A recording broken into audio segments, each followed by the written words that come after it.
Mon frère s'est vanté de sa promotion à la table familiale, je suis le nouveau directeur régional et toi, tu ne es toujours rien.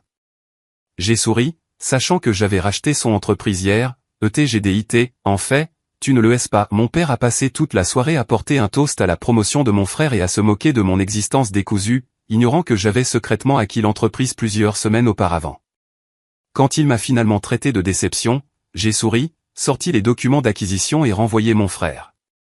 J'étais assise à l'arrière d'une berline noire avec chauffeur, les lumières de la ville de Lyon se transformant en traînées d'or et de rouge sur la vitre couverte de pluie, quand le SMS a illuminé mon téléphone. Mon pouce flottait au-dessus de l'écran, mes yeux granuleux après 3 jours de négociations non-stop.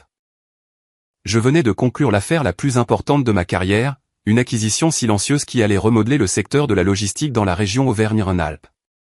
Ma société, Sommet Capital, n'était plus un simple acteur. Nous étions maîtres du jeu. Mais le nom sur l'écran se moquait bien des capitalisations boursières ou des projections trimestrielles. C'était maman. Dîner de famille samedi. Obligatoire. Ton père a une grande nouvelle concernant Luc. S'il te plaît, Amélie, essaie d'être présentable cette fois. Pas de jean déchiré. J'ai expiré un souffle que je ne réalisais pas retenir. Le genre de soupir lourd et rauque qui semble vous écorcher les côtes. Le contraste était presque risible. 10 minutes plus tôt, je serrais la main d'un PDG terrifié par moi. Un homme qui savait que d'un simple trait de plume, je pouvais démanteler l'œuvre de sa vie. Maintenant, on me réprimandait à propos d'un jean. Je n'étais pas seulement fatigué, j'étais physiquement malade d'épuisement. Ma tête était martelée par une migraine qui rôdait derrière mes yeux depuis mardi, et mon estomac était barbouillé par un mélange de caféine et d'anxiété. Pas d'anxiété pour les affaires, jamais ça. De l'anxiété à leur sujet, à propos de Vincent et Philippine, à propos de Luc.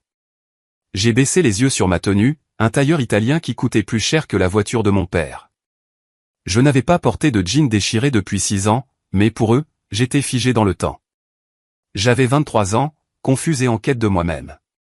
Ils ne savaient rien de Sommet Capital. Ils ne savaient rien du portefeuille. Ils ne savaient pas que le conseil en freelance dont je leur parlais était en réalité de la restructuration d'entreprises pour des sociétés du CAC 40. J'ai répondu par un simple « je serai là ». La voiture a ralenti à l'approche de mon immeuble, le portier sortant avec un parapluie. Je n'ai pas bougé tout de suite. J'ai fixé le téléphone, sentant ce vide froid familier s'ouvrir dans mon estomac. Ce n'était pas juste un dîner. C'était une convocation au tribunal où le verdict avait déjà été rendu. Luc était le héros. J'étais l'exemple à ne pas suivre. J'ai glissé vers mon calendrier. Samedi, le jour même où l'acquisition d'Avant-Garde Logistique devait être finalisée en interne. J'ai fait une pause, un étrange sourire froid effleurant mes lèvres. Avant-Garde Logistique. C'était là que Luc travaillait. C'était ça, la grande nouvelle. J'ai penché la tête en arrière contre le siège en cuir, fermant les yeux tandis que la migraine pulsait. Il voulait célébrer l'ascension de Luc. Très bien, nous allions célébrer, mais il n'avait aucune idée que l'échelle qu'il gravissait était une échelle qui m'appartenait désormais. La trahison de leur indifférence m'avait toujours piqué. Mais cette fois, c'était différent. Cette fois, c'est moi qui tenais les cartes. Alors que la portière de la voiture s'ouvrait et que le vent froid me frappait le visage, j'ai murmuré à la rue vide, on verra bien qui rira au dessert. Le silence de l'appartement ne m'a pas réconforté. Il ne faisait que refléter la vérité que j'évitais. Leur validation était la seule chose que je ne pouvais pas acheter et la seule chose qui pouvait encore me blesser plus que n'importe quel krach boursier. Le trajet jusqu'à la maison de mes parents en banlieue ressemblait toujours à un voyage dans le temps, mais de la pire des manières. À mesure que les kilomètres défilaient, abandonnant l'acier et le verre de la ville pour des pelouses manucurées et des maisons pavillonnaires identiques, je sentais ma posture s'affaisser. La PDG confiante de Sommet Capital s'évaporait, remplacée par Amélie, la déception. J'ai garé ma voiture de location, une berline discrète que j'utilisais spécifiquement pour ces visites afin d'éviter les questions, au coin de la rue. J'ai fait le reste du chemin à pied, le vent d'automne mordant à travers mon manteau. J'avais besoin d'air. J'avais besoin de me préparer. Quand j'ai franchi la porte d'entrée, l'odeur m'a frappé en premier. Rôti de bœuf et vin rouge de qualité. L'odeur du succès tel que défini par Vincent. La voilà, lança la voix tonitruante depuis le salon. Vincent ne s'est pas levé. Il était assis dans son fauteuil en cuir, un verre de whisky à la main, gesticulant sauvagement de l'autre. Luc était assis en face de lui, ressemblant à un clone plus jeune et plus doux de notre père. « Salut, papa » dis-je en entrant dans la pièce. J'ai essayé de l'embrasser sur la joue, mais il se tournait déjà vers Luc. « Amélie, tu es en retard » appela Philippine depuis la cuisine, s'essuyant les mains sur un torchon. Elle m'a regardé de haut en bas, ses yeux s'attardant sur mon blazer. « Bon, au moins ce n'est pas un sweat à capuche. Mais tu as l'air fatiguée, ma chérie. Est-ce que tu manges ? Je m'inquiète pour toi avec ce mode de vie instable que tu as. » Je vais bien, maman, dis-je en forçant un sourire. Le travail a juste été chargé. Luc ricana en faisant tourner son verre. Chargé à faire quoi, Amélie ? Réparer le Wi-Fi de quelqu'un. Ou tu es devenue influenceuse maintenant ? Vincent éclata de rire en se frappant le genou. Allons, allons, Luc, sois gentil avec ta sœur. Tout le monde n'est pas fait pour la jungle de l'entreprise. Certaines personnes ont juste besoin de trouver leur voie à leur propre rythme, même si ce rythme est glacial. J'ai senti la chaleur monter à mes joues, familière et suffocante. Je me suis assise sur le bord du canapé, en gardant mes distances. Alors, dis-je, essayant de détourner l'attention. Quelle est la grande nouvelle ? Luc se redressa, bombant le torse. Il ajusta sa cravate, une cravate que je reconnus comme une imitation d'une marque que j'achetais pour mes associés principaux. Eh bien, commença-t-il en feignant la modestie. Ce n'est pas officiel avant lundi, mais je suis promu directeur régional des opérations chez Avantgarde. Vincent leva son verre.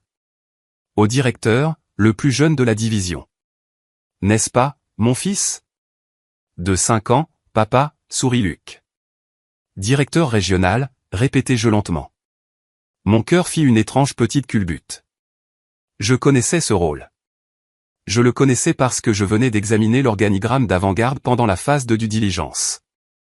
Le poste était vacant parce que le précédent directeur avait été licencié pour détournement de fonds. C'était un rôle critique, qui exigeait une habilitation de haut niveau et de la compétence. Luc était au mieux un manager de niveau intermédiaire. C'est beaucoup de responsabilités, dis-je prudemment. Et beaucoup d'argent, intervint Vincent, ses yeux se plissant sur moi. Du vrai argent, des avantages, une retraite, des choses auxquelles tu devrais penser. Amélie, tu as presque 30 ans. Il est temps d'arrêter de jouer et de trouver un vrai travail. Luc pourrait probablement obtenir un entretien pour un poste de réceptionniste. N'est-ce pas, mon fils ? Peut-être, haussa les épaules Luc. Si elle fait un effort de présentation. Je serrai plus fort mon sac à main. À l'intérieur, glissée dans la poche intérieure, se trouvait une clé USB noire et élégante. Elle contenait le dossier d'acquisition complet d'Avantgarde Logistique. Elle contenait la nouvelle hiérarchie organisationnelle que j'avais approuvée la veille. Et nulle part sur cette hiérarchie ne figurait le nom de Luc. Je suis heureuse pour toi, Luc, mentis-je, ma voix stable. Mais Avantgarde, j'ai entendu des rumeurs selon lesquelles il se restructurait. Des rumeurs, se moqua Luc, agitant la main avec dédain. L'entreprise est solide comme un roc. Nous rachetons des petites boîtes à tour de bras. Nous sommes les prédateurs, Amélie. Pas les proies. Tu ne comprendrais pas. C'est de la haute stratégie. Je l'ai regardé. Vraiment regardé. Il était si confiant, si arrogant dans son ignorance. Il n'avait aucune idée que le prédateur pour lequel il travaillait venait d'être avalé tout entier. Tu as raison, dis-je doucement, un fantôme de sourire jouant sur mes lèvres. Je ne comprendrai probablement pas mais tu as oublié une chose cruciale, pensai-je en regardant Vincent se resservir un verre. Le prédateur n'aboie pas, il mord. Pour comprendre pourquoi je suis resté assise à subir leurs abus tout en détenant les clés de leur destruction, il faut comprendre l'histoire. Il faut comprendre le coup de l'enfant chéri. En grandissant, c'était toujours Luc. Luc avait les tuteurs. Luc avait les stages de sport. Luc avait la voiture à 16 ans. J'avais les vêtements de seconde main et les leçons sur la frugalité. Quand j'ai voulu intégrer une école de commerce spécialisée à Paris, Vincent a ri. Pourquoi gaspiller l'argent, avait-il dit. Tu vas juste te marier et arrêter de travailler de toute façon. Luc a besoin du MBA. Alors, je l'ai fait moi-même. J'ai cumulé 3 emplois. J'ai contracté des prêts. J'ai mangé des nouilles instantanées dans un studio de la taille d'un placard pendant que Luc faisait la fête avec la carte de crédit de papa dans une université de province. Quand j'ai lancé Sommet Capital, je l'ai fait avec rien d'autre que de la détermination et une quantité terrifiante de dettes. J'ai manqué des vacances parce que je travaillais. J'ai manqué des anniversaires parce que je ne pouvais pas me payer le billet d'avion. Et ils ont interprété mon absence comme un échec. Ils ont interprété mon silence comme de la honte. De retour dans le salon, l'air était épais d'autosatisfaction. Vincent était dans son élément. Il n'était pas seulement un père. Il était l'architecte du succès de Luc et il voulait que tout le monde le sache. Vincent était un homme qui mesurait la valeur en titres et en mètres carrés. Il était lui-même un cadre intermédiaire, un homme qui avait atteint son plafond de verre il y a 20 ans et avait passé le reste de sa carrière aigri. Il vivait par procuration à travers Luc, le poussant, le façonnant et le finançant. Tu sais, dit Vincent en se penchant en avant, ses yeux se fixant sur moi avec cette lueur prédatrice que je détestais. Je parlais au Dubois hier. Leur fille vient d'être promue associée dans son cabinet d'avocat. Elle a acheté une maison sur les coteaux de Fourvière. Un endroit magnifique. C'est bien, murmurai-je. C'est bien, lança sèchement Vincent. C'est respectable. Dis-moi, Amélie, tu vis toujours dans ce... Comment tu appelles ça? Cet espace partagé. J'ai mon propre appartement, papa. Je n'ai pas mentionné que c'était un Penthouse avec vue sur le Rhône. En location, crachata-t-il le mot comme une malédiction, jeter de l'argent par les fenêtres. Luc regarde des propriétés, des terrains à bâtir. Il se constitue un patrimoine. En fait, je regarde aussi pour un bateau, ajouta Luc en faisant un clin d'œil à Philippine. Quelque chose pour les week-ends. Vincent hocha la tête avec approbation. Tu vois, des actifs, la création de richesses. C'est ce que fait un homme. Il pourvoit, il construit. Il se tourna vers moi, sa voix baissant à un faux murmure, dégoulinant de condescendance. Amélie, écoute, je sais que c'est dur pour toi de voir ton frère réussir comme ça pendant que tu galères, mais tu n'as pas à être jalouse. Si tu as encore besoin d'argent pour le loyer, demande. On peut mettre en place un échéancier. Je ne veux pas que tu sois à la rue. Je n'avais pas demandé d'argent depuis mes 18 ans. Je n'ai pas besoin d'argent, papa. Tout le monde a besoin d'argent, aboya Vincent en frappant la coudoir de sa main. Arrête d'être si fier. C'est pathétique. Tu n'as pas d'actifs, pas de carrière, pas de mari. Tu as presque 30 ans et tu n'as rien à montrer. Sais-tu à quel point c'est embarrassant quand les gens demandent ce que tu fais? Je dois leur dire que tu es consultante. On dirait que tu es au chômage. Il se leva, arpentant la pièce, le visage rougeoyant. C'était l'antagoniste que je connaissais, l'homme qui ne pouvait s'élever sans rabaisser quelqu'un d'autre. Et maintenant, dit-il en désignant Luc, maintenant que Luc est directeur, le fossé est juste. C'est embarrassant, Amélie. Franchement, j'ai peur que tu essaies de le parasiter, alors laisse-moi être clair. Il s'arrêta devant moi, me dominant depuis le canapé. L'argent de Luc est à lui. Tu ne dois pas lui demander de prêt. Tu ne dois pas le culpabiliser pour qu'il paie tes factures. Il a une réputation à maintenir, et il ne peut pas avoir sa sœur parasite qui le tire vers le bas. Un calme glacial m'envahit. C'était le même calme que je ressentais avant une OPA hostile. La partie émotionnelle de moi, la fille qui voulait son amour, recula doucement et la PDG prit le relais. Je n'ai aucune intention de prendre l'argent de Luc, dis-je, ma voix dangereusement égale. Bien, ricana Vincent, parce qu'il va devenir un homme très puissant. Avant-garde, c'est l'avenir, et toi? Toi, tu cherches encore ta voie. Il me tourna le dos pour se resservir un verre. Allons dans la salle à manger. J'ai acheté une bouteille de Dom Pérignon. Trop bon pour un samedi ordinaire, mais parfait pour un directeur. Je me suis levé en lissant le devant de mon blazer. J'ai regardé Luc, qui me souriait d'un air suffisant, profitant du spectacle. Il croyait vraiment avoir gagné. Il croyait vraiment être le plus fort dans la pièce. Je me suis dirigé vers la salle à manger, ma main frôlant mon sac où se trouvait la clé USB. Il voulait parler d'avant-garde. Très bien, nous allions parler d'avant-garde. J'avais quelques questions pour le nouveau directeur régional sur l'audit de conformité du 3e trimestre de l'entreprise. J'ai vérifié ma montre. 18h30. Mon directeur financier, David, enverrait l'email de confirmation finale dans 30 minutes. Le compte à rebours avait commencé. La salle à manger était un sanctuaire à l'ego de Vincent. Les murs étaient peints d'un bordeaux profond et étouffant, ornés de certificats encadrés de ses anciens succès commerciaux de la fin des années 90 et de photos de Luc jouant dans l'équipe de rugby du lycée. Il n'y avait aucune photo de moi. La table était mise avec la belle porcelaine, blanche avec des bords dorés, que nous n'avions pas le droit de toucher quand nous étions enfants. J'ai pris ma place en face de Luc. Il desserrait déjà sa cravate, le visage rougi par le premier verre de vin. Vincent était assis en bout de table, découpant le rôti de bœuf avec une précision chirurgicale qui semblait plus agressive que culinaire. Saignant pour les hommes, déclara Vincent en jetant une tranche sanglante dans l'assiette de Luc. Il me regarda, la lèvre légèrement retroussée. « Et pour toi, Amélie ? Je suppose que tu fais toujours ce. C'était quoi ? Ton truc végétalien. Je ne suis pas végétalienne, papa. Je préfère juste à point, dis-je en dépliant ma serviette. Difficile, marmonna-t-il en laissant tomber un petit bout trop cuit dans mon assiette. On ne peut pas faire la fine bouche quand on a faim. J'ai fixé la viande grise. La fine bouche. L'ironie était assez tranchante pour couper du verre. Dans ma poche, mon téléphone a vibré contre ma cuisse. C'était une seule vibration, le signal de notification prioritaire que j'avais mis en place pour David, mon directeur financier. Alors, tonna Vincent en versant une généreuse rasade de cabernet dans son verre. Parle-nous du nouveau bureau, Luc.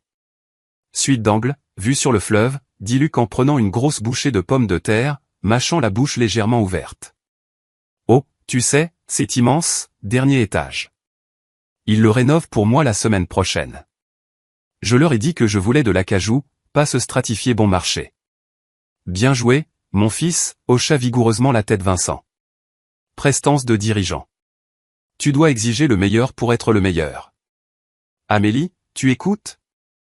C'est comme ça que les affaires fonctionnent. On n'obtient pas ce qu'on mérite. On obtient ce qu'on négocie. J'écoute, dis-je doucement. Mon esprit, cependant, tournait à plein régime. Dernier étage. Je connaissais les plans de l'immeuble d'avant-garde mieux que mon propre appartement. J'avais passé les 3 dernières semaines à analyser leur beau. Le dernier étage de l'immeuble d'avant-garde n'abritait pas les suites de la direction. C'était la salle des serveurs et le local de maintenance CVC. Les suites de la direction étaient au 14e étage. Quelque chose n'allait pas et l'équipe, demandai-je, gardant ma voix décontractée. Combien de subordonnés directs auras-tu ? Luc hésita une fraction de seconde. Il prit une gorgée de vin pour le cacher. Environ 50, plus ou moins. On se restructure. 50, répétai-je. C'est un effectif important pour un directeur régional. Habituellement, ce niveau gère des managers, pas des contributeurs individuels. Qui est ton vice-président ? Luc fronça les sourcils, posant son verre un peu trop fort. Pourquoi ce questionnaire, Amélie ? Tu essaies d'apprendre quelque chose ? Peut-être écrire un article de blog à ce sujet. Vincent gloussa. Elle est juste curieuse, mon fils. Ce n'est pas tous les jours qu'elle est à table avec un vrai leader. Je suis juste intéressé, dis-je en coupant un morceau de bœuf sec. Ça a l'air d'être une opportunité énorme. Ça l'est, lança Luc. Mon VP est Grégoire. Grégoire Muller. Mes alarmes internes se sont transformées en sirènes. Grégoire Muller. Je connaissais ce nom. Je l'avais vu sur une liste de licenciements pour faute grave fournie par les auditeurs externes jeudi. Grégoire Muller n'avait pas seulement été licencié. Il faisait l'objet d'une enquête pour des pots de vin impliquant des contrats avec des fournisseurs. Si Luc liait son sort à Muller, ou si Muller avait promis cette promotion comme cadeau d'adieu. Excusez-moi, dis-je en me levant brusquement. Je dois aller aux toilettes. Ne tarde pas trop, gazouilla Philippine depuis son bout de table. On porte le toast dans 10 minutes. J'ai quitté la salle à manger, sentant leurs yeux dans mon dos. Dès que j'ai tourné le coin dans le couloir, j'ai sprinté silencieusement jusqu'à la salle de bain des invités et j'ai verrouillé la porte. J'ai sorti mon téléphone. L'écran était vif dans la pièce sombre. David, DAF, transfert terminé. Fonds séquestre libéré. Vous êtes officiellement propriétaire d'Avant-Garde Logistique à 18h une HEC. Félicitations, patronne. Je n'ai pas souri. J'ai tapé rapidement. Moi, besoin vérification immédiate. Dossier personnel Luc nom de famille. Vérifier promotion directeur régional autorisé par Grégoire Muller. Vérifier statut de Muller. J'ai regardé les 3 petits points danser sur l'écran. Je me suis regardé dans le miroir. Mon visage était pâle, mes yeux grands ouverts. Je ressemblais à la fille effrayée qu'il pensait que j'étais. J'ai pris une profonde inspiration, lissant mes cheveux. Tu es le requin, dis-je à mon reflet. C'est toi qui manges la concurrence. Le téléphone a vibré. David, Muller licencié hier. Cause, fraude. Il n'avait aucune autorisation pour promouvoir. Les registres RH ne montrent aucun changement pour Luc. Il est listé comme coordinateur logistique. J'ai aussi signalé pour examen. Le département de Luc doit être dissous lundi pour cause de redondance. Il n'est pas promu, Amélie. Il va être licencié. J'ai fixé le message. L'air quitta la pièce. Ce n'était pas juste un mensonge. C'était une illusion. Luc était assis là, buvant du vin cher, se vantant d'un bureau en acajou, et lundi matin, son badge de sécurité n'allait même plus fonctionner. Mais pourquoi mentir si effrontément? Pourquoi prétendre à une promotion alors qu'il était sur le point d'être renvoyé? J'ai fait défiler vers le bas. David avait envoyé une deuxième capture d'écran. C'était un email interne de Muller à Luc daté de 3 jours. Ne t'inquiète pas pour l'entretien d'évaluation, gamin. Je signerai la lettre de promotion avant de partir. Assure-toi juste que ce prêt pour l'investissement dont on a parlé passe. Tu m'aides, je t'aide. Mon estomac se serra. Prêt. J'ai déverrouillé la porte de la salle de bain. Les pièces du puzzle s'emboîtaient, formant une image si laide que je ne voulais presque pas la voir. Muller escroquait Luc. Il promettait une fausse promotion en échange de quoi? Un investissement? De l'argent. Je suis retourné dans le couloir. Je n'enquêtais plus seulement. Je constituais un dossier d'accusation. Quand je suis revenu à table, l'atmosphère était passée de festive à conspiratrice. Vincent était penché près de Luc, sa voix basse et intense. Point et une fois que les papiers seront réglés mardi, les fonds propres seront liquides. Nous pourrons procéder à l'achat, disait Vincent. Je me suis assise. Mes mouvements étaient délibérés. Quel achat? Ils ont tous deux sursauté légèrement. Vincent s'est reculé, l'air agacé par l'interruption. Affaire d'adulte, Amélie. Nous discutons de stratégie financière. Je pensais que nous célébrions une promotion, dis-je en prenant mon verre de vin. Je n'ai pas bu. J'ai juste fait tourner le liquide rouge, regardant les larmes couler sur le cristal. Mais on dirait que vous parlez de dépenser de l'argent. C'est un investissement, dit Luc, la voix un peu trop aiguë. Papa m'aide à garantir une participation dans un rachat par Capital Investissement. C'est une affaire sûre. Grégoire, mon VP, l'a arrangé. Mais j'avais besoin d'un garant pour le capital initial puisque mon augmentation de salaire n'arrive que le mois prochain. Le piège s'est refermé. C'était pire que ce que je pensais. Le VP licencié, Muller, utilisait Luc pour détourner une dernière somme d'argent avant de s'enfuir. Et Luc, désespéré de connaître la gloire, avait entraîné notre père là-dedans. Un garant, répétai-je. Papa, qu'as-tu signé? Vincent frappa la table de sa main. Ça ne te regarde pas. Tu arrives ici avec ton costume bon marché et ta vie vide et tu oses me questionner? J'ai signé une ligne de crédit garantie par la maison parce que je crois en mon fils. Je crois en son avenir, contrairement à d'autres. Garantie par la maison. Ma voix s'éleva, brisant le vernis de calme. Papa, c'est tout. C'est ta retraite.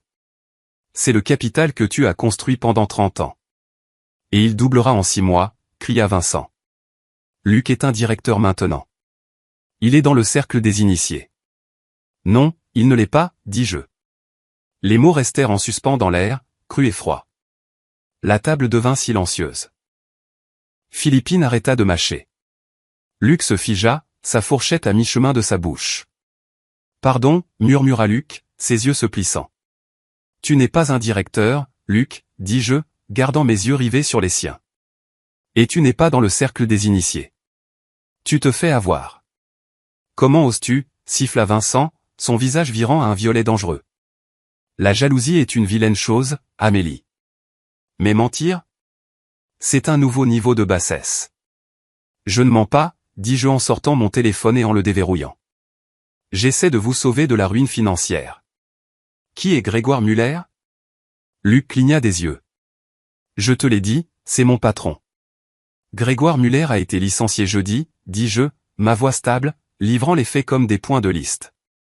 Il a été escorté hors du bâtiment par la sécurité pour fraude sur les fournisseurs. Il n'avait pas l'autorité pour te promouvoir.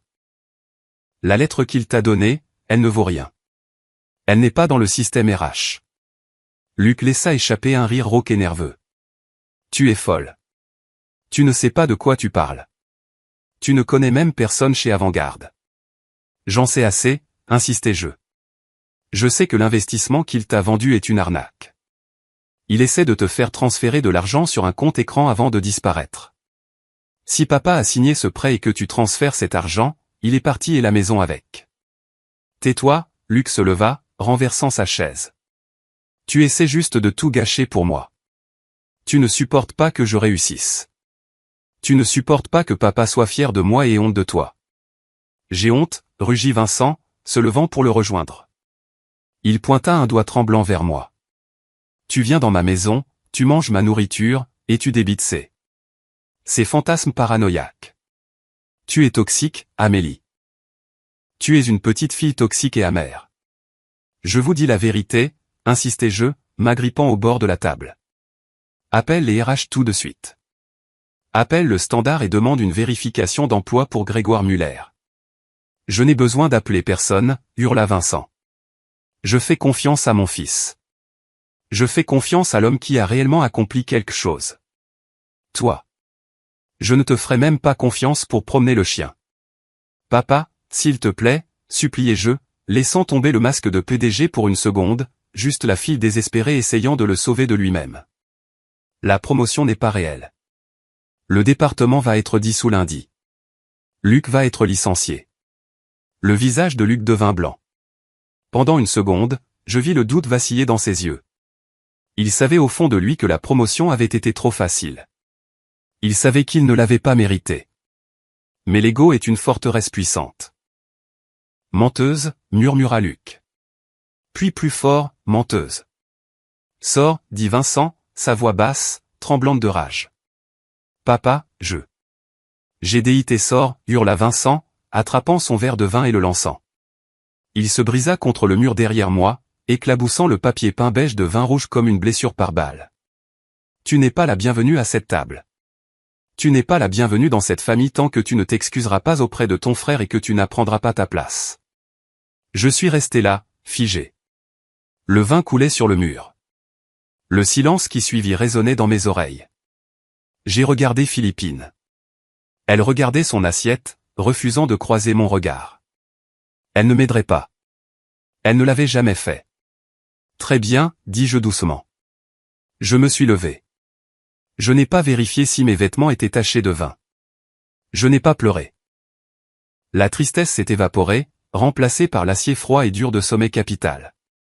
Je vais partir, dis-je en attrapant mon sac. Mais avant de partir, vous devriez peut-être regarder une chose. Je ne veux rien regarder de ce que tu as, cracha Vincent, se laissant retomber dans sa chaise, respirant lourdement. Va-t'en, c'est tout. Tu as mis la maison en garantie, dis-je, ma voix vide d'émotion maintenant. Vous devez voir ça. Je n'ai pas attendu la permission. J'ai tapoté l'écran de mon téléphone et j'ai projeté l'image sur le grand téléviseur intelligent accroché au mur de la salle à manger. Le téléviseur sur lequel Vincent insistait pour regarder le cours de la bourse pendant le petit déjeuner. L'écran vacilla, puis afficha un PDF net et en haute résolution. Ce n'était pas la lettre de promotion. C'était le mémo de restructuration interne d'Avantgarde Logistique, dont la diffusion était prévue le lundi matin suivant à tout le personnel. 2. Bureau du PDG. Objet, consolidation départementale et avis de redondance. Avec effet immédiat, l'unité de coordination logistique du Midwest est dissoute. Tous les postes au sein de cette verticale sont éliminés. Le personnel suivant est prié de se présenter au RH pour le traitement des indemnités de départ. La liste des noms défila. Elle était courte. Smith, Gildo, R. Nom de famille d'Amélie, Luc. Qu'est-ce que c'est? Demanda Luc, la voix tremblante. Il plissa les yeux vers l'écran. C'est un faux. Tu as inventé ça. Et ça? J'ai glissé mon doigt sur mon téléphone, changeant l'image sur le téléviseur. C'était une copie de la chaîne de mai frénétique entre Grégoire Muller et le compte offshore, intercepté par mon équipe d'expertise comptable lors de l'audit. Muller, l'idiot a signé le prêt? J'ai besoin des 50 000 € avant vendredi ou l'affaire est morte. L'idiot, lus-je à haute voix. C'est toi, Luc. Vincent fixait l'écran. Son visage perdait ses couleurs, passant du rouge de la rage à un gris maladif. Où as-tu eu ça? J'ai des ressources, dis-je. Des ressources dont vous ne savez rien. C'est impossible, balbutia Luc en reculant de la table. Grégoire a dit. Il a dit que j'étais son protégé. Il a dit que la restructuration visait à éliminer le bois mort pour que je puisse construire ma propre équipe. Il t'a menti pour voler l'argent de papa, dis-je impitoyablement. Et tu étais si désespéré de paraître grand, d'être l'enfant chéri, que tu n'as même pas vérifié. Tu n'as pas fait de due diligence. Tu as juste signé. Non, cria Luc en regardant Vincent. Papa, ne l'écoute pas. Elle a piraté quelque chose. Elle essaie de saboter le prêt. Vincent regarda Luc, puis l'écran, puis moi. Le doute le rongeait. Il regarda la tache de vin sur le mur. Il regarda le directeur qui transpirait actuellement à grosses gouttes dans sa chemise.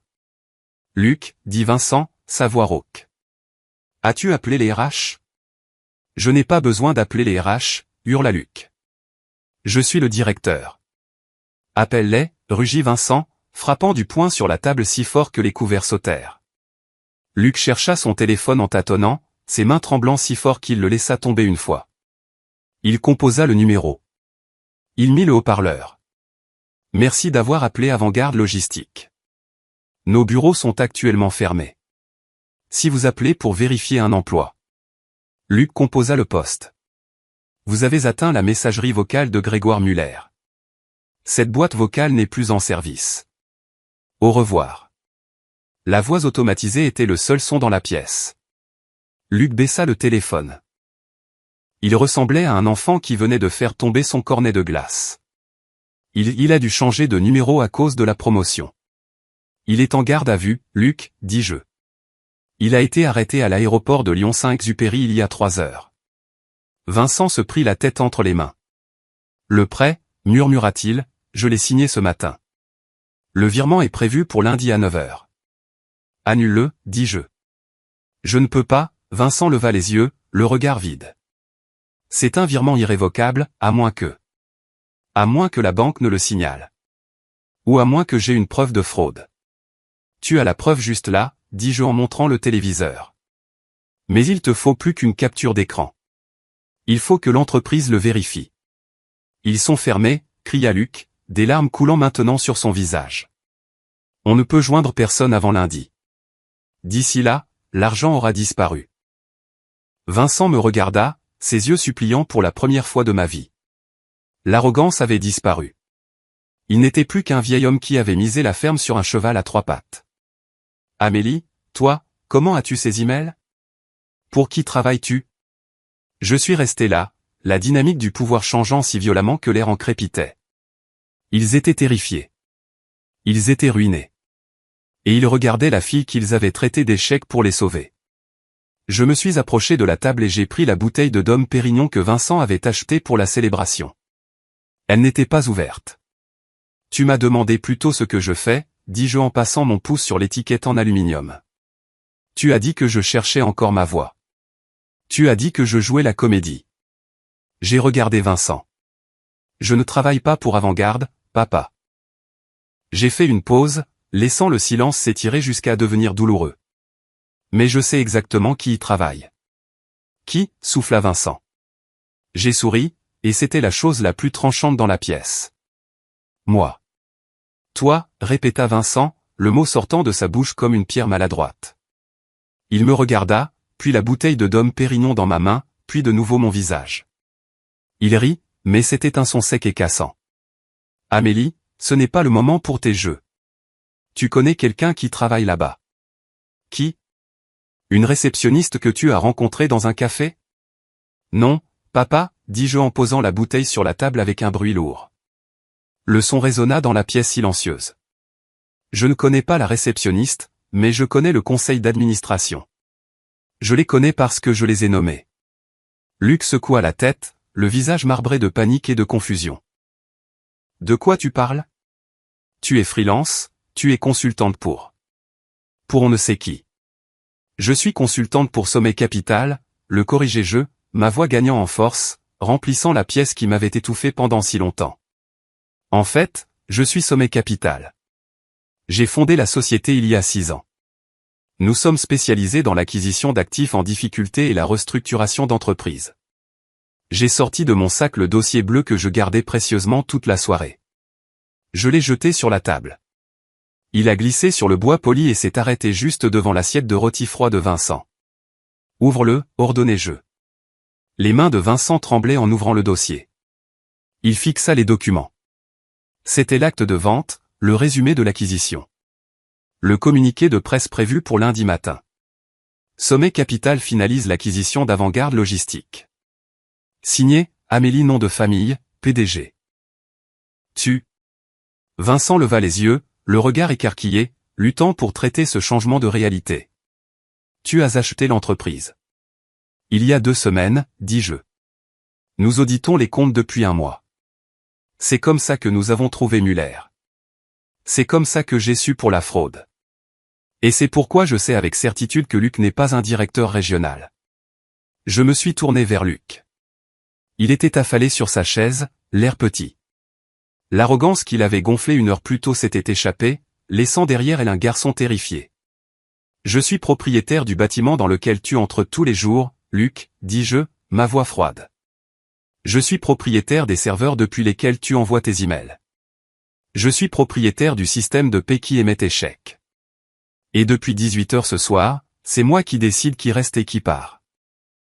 Ce n'est pas possible, murmura Philippine, parlant pour la première fois. Elle me regarda avec un mélange de crainte et d'admiration. Amélie, tu as fait ça. Oui, dis-je. Pendant que vous vous moquiez tous de mon petit boulot de consultante, je construisais un empire. Pendant que vous vous moquiez de mon appartement en location, j'achetais des gratte-ciel. Je n'ai rien dit parce que je voulais voir si vous m'accorderiez un jour de la valeur pour ce que je suis, pas pour mon titre. Mais ce soir, j'ai regardé Vincent, ce soir, j'ai eu ma réponse.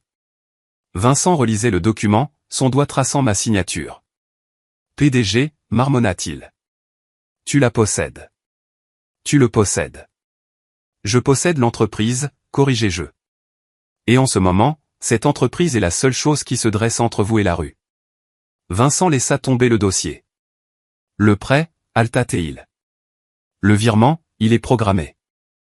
Si Muller est un fraudeur, si le compte est faux, l'argent disparaîtra, dis-je. Et la banque prendra cette maison. La panique, brute et non filtrée, a finalement percé la fierté de Vincent. Il s'est levé, renversant sa chaise. Amélie, tu dois aider. Tu as des ressources. Tu as dit que tu avais des ressources. Arrête-le. Arrête le virement. Pourquoi le ferais-je, demandai-je en croisant les bras.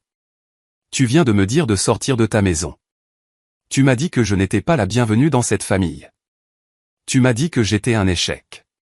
Je ne savais pas, balbutia Vincent. J'étais en colère. Je protégeais ton frère. Le protéger de la vérité, rétorquai-je. Tu as passé toute ta vie à le protéger, à le gonfler d'air chaud jusqu'à ce qu'il flotte directement dans le piège d'un escroc. C'est toi qui as fait ça, papa. Toi et ton obsession du statut. S'il te plaît, dit Philippine, des larmes coulant sur son visage. Amélie, s'il te plaît. C'est notre maison. J'ai regardé ma mère. Pendant des années, elle était restée là à laisser Vincent me rabaisser. Elle avait hoché la tête, m'avait offert les restes et m'avait demandé quand j'aurais un vrai travail. Mais elle était toujours ma mère. Et cette maison, malgré les souvenirs, c'est là que j'avais grandi. J'ai soupiré, la colère se dissipant, ne laissant que l'épuisement. Je peux l'arrêter, dis-je. Vincent laissa échapper un sanglot de soulagement. Comment? Comment peux-tu arrêter un virement bancaire un samedi soir? Parce que je possède l'entité qui a signalé le compte, dis-je en sortant à nouveau mon téléphone. Le compte de Muller a été gelé par la police il y a 1 heure parce que mon équipe juridique a fourni les preuves. Tout virement tentant d'atteindre ce compte sera rejeté, à condition qu'une victime vérifiée autorise l'arrêt. J'ai composé un numéro. J'ai mis le haut-parleur. David. Je suis là, patronne, la voix de David est arrivée, nette et professionnelle.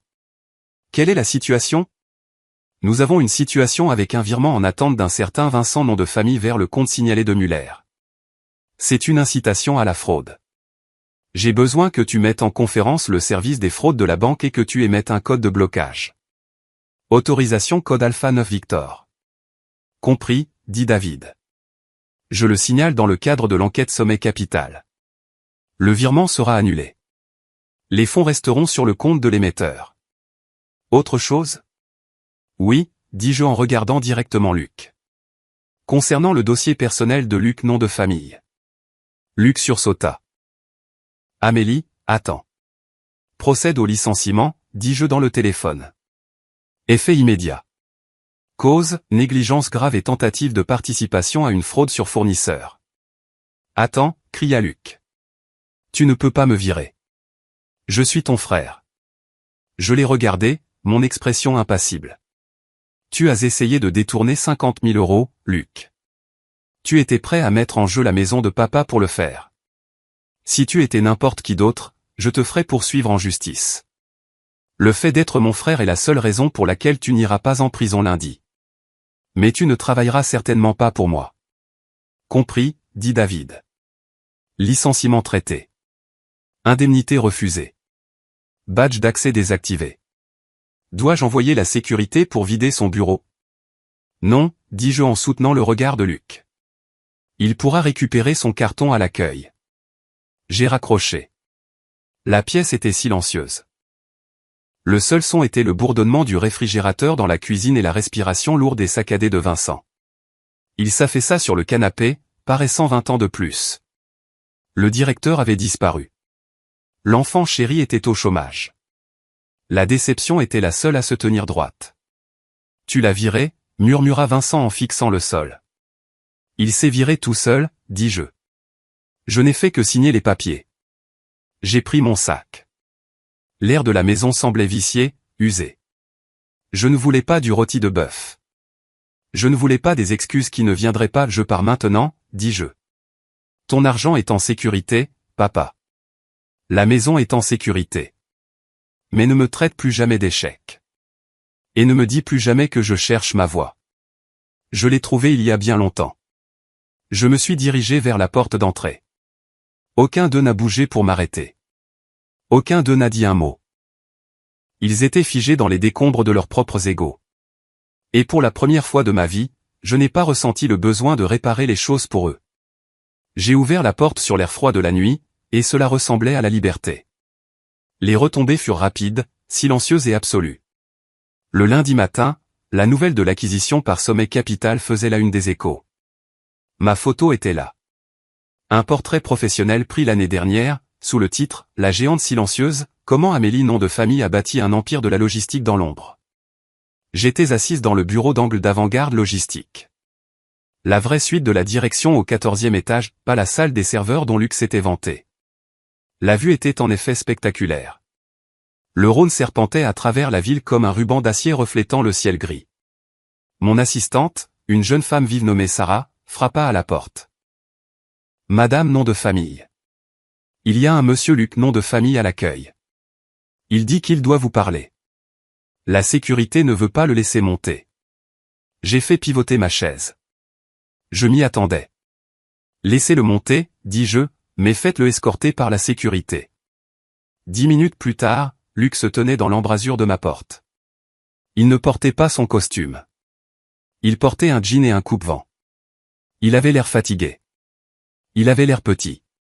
Amélie, dit-il, la voix brisée. Amélie, corrigeai-je doucement. Ou madame nom de famille, vu où nous sommes. Il déglutit difficilement. Amélie, Écoute, je sais que j'ai tout gâché. Je sais que j'ai été un idiot, mais maman est anéantie. Papa n'a pas parlé depuis 2 jours. Il reste juste assis dans le bureau à fixer le mur. Il est en état de choc, dis-je. Sa vision du monde s'est effondrée. Il faut du temps pour reconstruire. Il a honte, dit Luc en entrant dans la pièce. Il a l'impression d'avoir tout perdu. Il n'a pas tout perdu, dis-je. Il a gardé sa maison. Il a gardé sa retraite. Il a juste perdu ses illusions. Luc se frotta la nuque. Et moi? J'ai perdu mon travail. J'ai un prêt sur cet appartement, Amélie. J'ai des mensualités de voiture. Je ne peux pas être au chômage. Pas maintenant. Il me regarda avec cette expression familière, celle qu'il utilisait quand nous étions enfants et qu'il voulait que je fasse ses devoirs. L'attente d'un sauvetage. J'ai besoin d'un travail, dit-il. Tu possèdes l'entreprise. Tu peux juste annuler ça. Mets-moi dans un autre département. Marketing, vente, n'importe quoi. Je l'ai regardé, ressentant une pointe de l'ancienne culpabilité. Ce serait si facile. Je pourrais claquer des doigts, lui donner un salaire et restaurer la paix. Vincent serait heureux. Maman serait soulagée. Nous pourrions recommencer à faire semblant. Mais faire semblant était ce qui leur avait presque coûté leur maison. Non, dis-je. Luc cligna des yeux. Quoi? Non, répétai-je fermement. Je ne peux pas t'embaucher, Luc. Tu es un risque. Tu es tombé dans une arnaque par hameçonnage basique parce que tu étais avide et arrogant. Tu n'as pas vérifié l'affaire. Tu n'as pas protégé les actifs. Si tu travaillais pour moi, je ne pourrais pas te faire confiance. Alors c'est tout, la colère éclata de nouveau dans ses yeux. Tu vas juste me laisser tomber par vengeance. Ce n'est pas de la vengeance, dis-je en me levant et en marchant vers la fenêtre. Ce sont les affaires. Et c'est de l'amour, en fait. Si je te tire d'affaire maintenant, tu n'apprendras jamais. Tu attendras juste que la prochaine personne te sauve. Je me suis retourné vers lui. Mais je vais faire ceci. Je paierai pour un conseiller d'orientation professionnelle, un bon. Quelqu'un qui peut t'aider à trouver un travail pour lequel tu es réellement qualifié, pas celui que tu penses mériter. Et je couvrirai ton prêt immobilier pendant 3 mois. C'est tout. Après ça, tu te débrouilles seul. Luc me fixa. Il voulait argumenter. Il voulait crier, mais il regarda autour du bureau, le bureau en acajou, les récompenses sur l'étagère, le poids écrasant de ma réalité, et il réalisa qu'il n'avait aucun levier. 3 mois, marmonna-t-il. 3 mois, confirmai-je. C'est à prendre ou à laisser. Il hocha la tête, vaincu. Je prends. Il se tourna pour partir mais s'arrêta à la porte. Papa veut te voir, dit-il sans se retourner. Il veut s'excuser. Je pense qu'il est sincère. Je le verrai quand je serai prête, dis-je. Luc sortit. Je n'ai pas vu Vincent avant 2 semaines. Quand je suis finalement retourné en banlieue, la dynamique avait changé de façon permanente.